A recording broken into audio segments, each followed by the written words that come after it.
بسم اللہ الرحمن الرحیم نحمدہ ونصلی ونسلم علی رسولہ الکریم اما بعد۔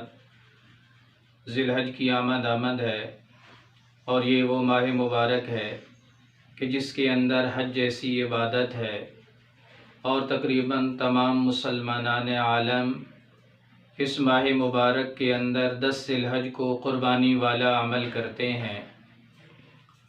تو آپ صلی اللہ علیہ وسلم نے فرمایا کہ جس آدمی کا قربانی کرنے کا ارادہ ہو تو ذی الحج کے چاند نظر آنے سے پہلے وہ اپنے ناخن ترشوا لے، اپنے بال کٹا لے، اور مستحب عمل یہ ہے کہ ذی الحج کا چاند نظر آنے کے بعد وہ نہ اپنے ناخن ترشوائے اور نہ اپنے بال کٹائے۔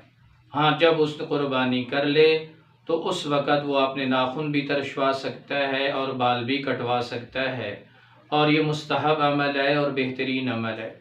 اور ایک حدیث مبارکہ کے اندر یہ بھی آتا ہے کہ جس آدمی کو قربانی کی استطاعت نہیں ہے، اگر اس نے ایسے لوگوں کی مشاہبت کی جو قربانی کر رہے ہیں اور اپنے بال نہیں کٹا رہے، ناخن نہیں ترشوا رہے، تو اللہ تعالیٰ کی ذات سے امید ہے کہ اللہ تعالیٰ ان کو بھی قربانی کرنے کا اجر و ثواب عطا فرمائے۔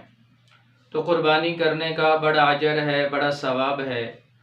آپ صلی اللہ علیہ وآلہ وسلم نے حضرت فاطمہ الزہرا رضی اللہ تعالی عنہ سے قربانی کرتے وقت فرمایا تھا، اے فاطمہ، اپنی قربانی کے وقت اپنے جانور کے پاس کھڑے ہونا۔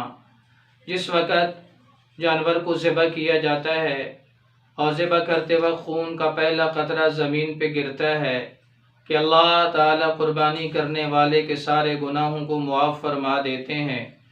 اما فاطمہ الزہرا رضی اللہ تعالی عنہ نے پوچھا، اے اللہ کے رسول، یہ فضیلت، یہ خوشخبری، یہ بشارت ہم آل بیت کے لیے ہے کہ سب مسلمانوں کے لیے ہے، سب مومنین کے لیے ہے؟ تو آپ صلی اللہ علیہ وسلم نے فرمایا، اے فاطمہ، یہ بشارت سب ایمان والوں کے لیے ہے۔ تو قربانی کرنا بہت بڑی فضیلت کی بات ہے۔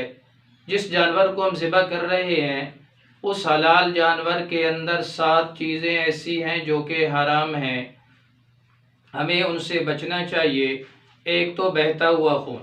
جب جانور کو ذبح کیا جاتا ہے تو جو خون نکلتا ہے، شریعت میں اسے دم مسفوح کہا جاتا ہے، اور یہ حرام ہے۔ یہ جس چیز پہ لگے گا اس کو ناپاک کر دے گا، حرام کر دے گا۔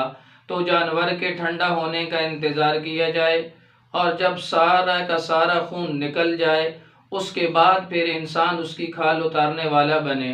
لیکن آج کل قصائی جلدی کی وجہ سے اس کے حرام مغز کو کاٹ دیتے ہیں، جو گردن کی ہڈی کے اندر سفید دھاگا ہوتا ہے، جس کی وجہ سے جانور جلدی ٹھنڈا ہو جاتا ہے، اور یہ بہنے والا خون جانور کے اندر رہ جاتا ہے، جس کو فقہا نے مکروہ عمل بتایا ہے۔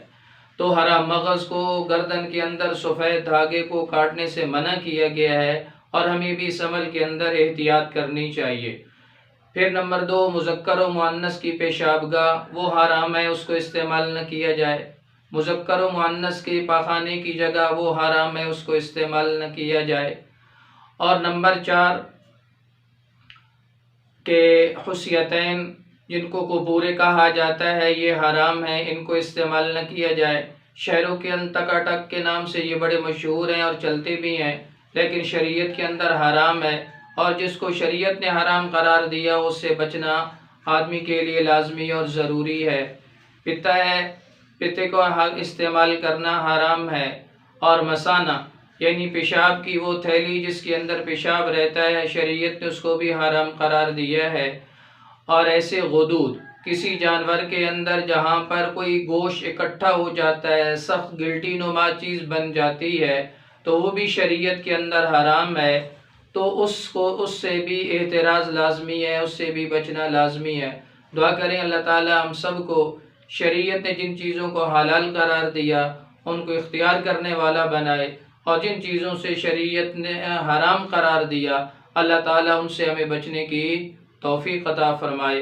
وآخر دعوانا ان الحمدللہ رب العالمین۔